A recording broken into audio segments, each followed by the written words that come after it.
건강하고 젊은 피부를 가꾸기 위해 우리는 많은 노력을 합니다. 관리를 받고 치료를 받죠. 그런데 내 피부 타입을 잘 모르고 하는 관리와 치료는 피부에 오히려 해가 될 수도 있습니다. 안녕하세요. 피부의 진심 피부과 전문의 최혜진입니다. 여러분들 성격 MBTI 잘 알고 계시죠? 한때 내 MBTI 결과를 SNS에 공유하는 것이 정말 붐이었어요. 그렇다면 내 피부의 MBTI라고도 할 수 있는 피부 타입에 대해서도 잘 알고 계신가요? 피부 타입을 잘 알고 하는 관리와 치료는 피부에 도움이 되지만 그렇지 않을 경우에는 피부에 오히려 해가 될 수도 있습니다. 치료자 입장에서도 환자의 피부 타입을 잘 파악하고 하는 치료가 좀 더 빠르고 좋은 결과를 보일 수 있는데요. 그래서 오늘은 피부 타입은 어떤 것이고 이 피부 타입을 고려한 관리와 치료에 대해서 말씀드릴 테니 영상 끝까지 시청해 주세요. 피부 타입 어떻게 나눌까요?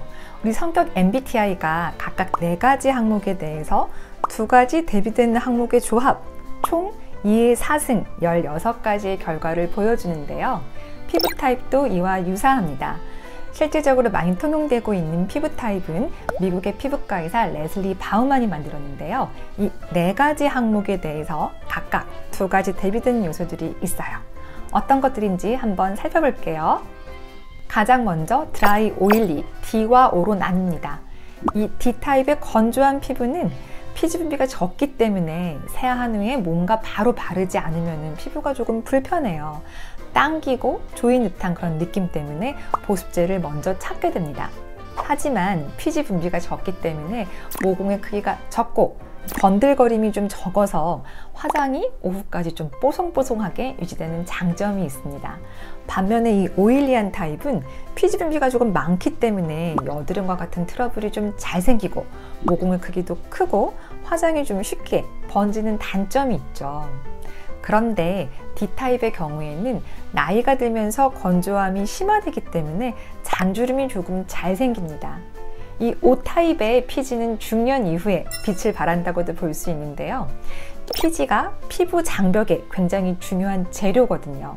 그래서 피부를 외부의 유해 인자로부터 충분히 보호해 줄 수 있고 덜 건조하기 때문에 잔주름도 덜 생깁니다. 따라서 피부 노화의 속도도 이 오일리한 타입이 조금 더 천천히 진행을 되는데요. 게다가 레이저 이후에 피부 재생도 이 오일리한 타입이 좀 더 빠르기 때문에 레이저의 치료 강도 또한 조금 세게 이용해 볼 수 있습니다. 2번째, 피부가 예민한가 혹은 그렇지 않은가 센시티브와 레지스턴트로 나뉩니다. 기본적으로 센시티브한 타입은 화장품 고르기가 굉장히 까다로워요. 남들에게는 아무런 문제가 없는 화장품이 나한테는 유독 트러블을 만드는 경우가 많고 좋다는 활성 성분, 비타민 C나 레티놀도 자극이 조금 잘 돼서 잘 쓰지 못하는 경우가 많습니다. 반면에 R타입, 레지스턴트 타입은 아무거나 발라도 별 문제가 없는 경우가 많아요. 특히나 이 S타입 같은 경우는 화장품에만 국한돼서 문제가 생기는 것이 아니고 금이 아닌 액세서리를 착용했을 경우에도 발진이 잘 생기는 편이고 향료 성분에 굉장히 예민하게 반응할 수 있기 때문에 향료가 들어가지 않은 제품을 쓰는 것도 중요합니다. 또 피부에 홍조가 동반된 예도 많습니다. 3번째, 넌 피그멘티드, 피그멘티드, 색소가 없느냐, 많은가로 나뉘는데요. N과 P로 나뉘는 거죠. 한국인은 대부분 P입니다. 기본적으로 황인종이기 때문에 멜라닌이 많아서 자외선을 받으면 쉽게 그을리죠. 그런데 주변을 보시면은 자외선을 많이 받아도 빨개졌다가 다시 원래 피부색으로 돌아오시는 분들이 있어요. 이런 분들이 N입니다. 기본적으로 P타입은 기미 잡티와 같은 색소 고민이 많아요. 게다가 입 주변 또 손가락의 관절 부위나 겨드랑이 사타구니처럼 접히고 마찰에 조금 쉽게 자극을 받는 부위가 다른 부위보다 색이 조금 더 까맣게 되는 경우가 많습니다. 또 다치고 난 이후에 생기는 색소 침착도 조금 오래가는 경우가 많아요. 4번째, 윙클드 대 타이트. 동년배에 비해서 주름이 조금 적고 자외선 노출이 적으신 분들은 상대적으로 타이트한 피부를 가지실 수 있습니다. 그래서 T타입이고요. 자외선 노출은 좀 많은데 자외선에 대한 보호가 잘 되지 않는 분들은 광노화로 인해서 주름이 조금 더 잘 생기시겠죠. 이런 분들은 W일 확률이 조금 더 높은 편이죠. 이 4가지 항목에 대해서 결과를 보자고 하면 저는 피부가 조금 건조한데 화장품 트러블은 적은 편이고 색소는 잘 생기지 않고 주로 실내 활동을 하니까 T, 그래서 저의 결과는 DRNT인데요.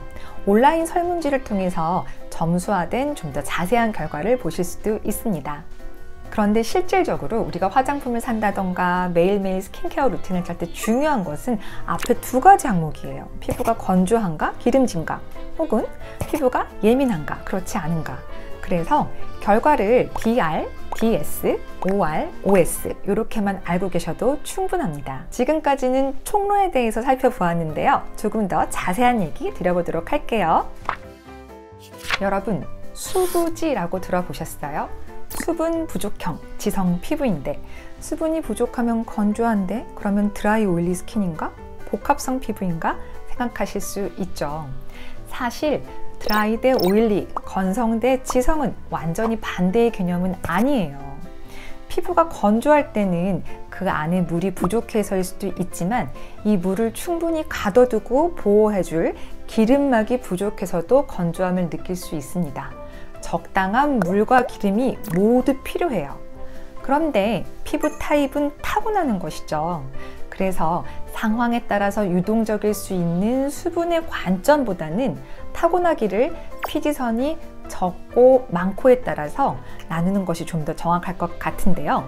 달리 말하면 피지선이 적어서 건조한 피부도 수분이 적으면 더 건조해지고요.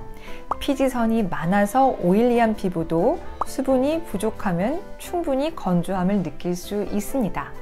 이 점 때문에 바우만 스킨 타입에서 첫 번째 항목이 좀 더 디테일하게 수정이 필요하다고 생각이 되는데요. 이 겉은 번들거리고 속당김이 심한 피부가 바로 수부지 피부이죠. 수부지 피부, 왜 이런 일이 생길까요? 번들번들한 피부는 뭘 잘 바르지 않으려고 합니다. 그러다 보면 피부 장벽이 조금씩 망가질 수 있는데요. 이 오일리한 피부에서는 피부 장벽이 망가지면 피지를 좀 더 만들어내서 장벽을 복구하게끔 세팅이 되어 있습니다. 그러다 보니까 겉은 점점 번질번질해지는데 속당김이 심화되는 이 유수분 밸런스의 균형이 완전히 깨지는 거죠. 그런데 이때 내가 속당김이 심하다고 해서 지성 피부인데 건성 피부용 제품을 쓰다 보면 화장품의 기름기와 내 피지가 또 엉겨붙어서 원래 가지고 있던 여드름이나 트러블이 좀 더 심해질 수 있습니다. 수부지 피부의 관리는 이렇게 하세요. 기본적으로 지성 피부용 제품을 쓰시는 게 맞습니다. 크림보다는 가볍게 발릴 수 있는 로션으로 기본적인 보습제 사용을 하시고요.